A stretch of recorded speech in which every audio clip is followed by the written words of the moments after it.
இதுல தினகரன் ஓபிஎஸ்க்கும் டிஎம்கே ஆப்ஷனும் இருக்கு. ஓகே, டிஎம்கே ஆப்ஷன் இருக்கு. ஆப்ஷன் தான் இருக்கு. இருக்கு இருக்கு.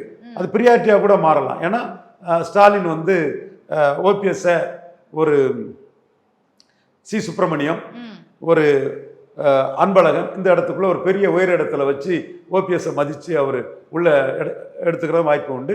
தினகரனுக்கும் ஆப்ஷன் இருக்கு.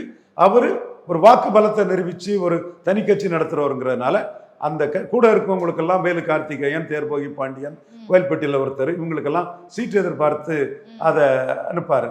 ஸோ ரெண்டு ஒருத்துக்குமே டிஎம்கே ஆப்ஷன் இருக்கு. அரசியல்வாதி லாபத்துக்காக தான் இருப்பான். பாண்டேக்கு இச்சஸுக்கோ, துக்ளக்கு இவருக்கு இச்சஸுக்கோ, இல்லை ரவீந்திர துரைசாமி இச்சஸுக்கோ, எவன் இச்சஸுக்கும் எவனும் பண்ண மாட்டான். அவன் லாபத்துக்கு தான் பண்ணுவான். எது லாபங்கிறதான் அரசியல்வாதி அனுப்பான். ஸோ தங்களுக்கு என்ன லாபங்கிறதான் அரசியல் தலைவர்கள் பார்ப்பாங்க. இதுல தினகரனுக்கு இவர் விஜய் ஆப்ஷனும் இருக்கு. பட் 60 சீட்டு கேட்பாரு. 60 கட்சிக்காரங்களுக்கு சீட்டு கேட்பாருன்னு நினைக்கிறேன்.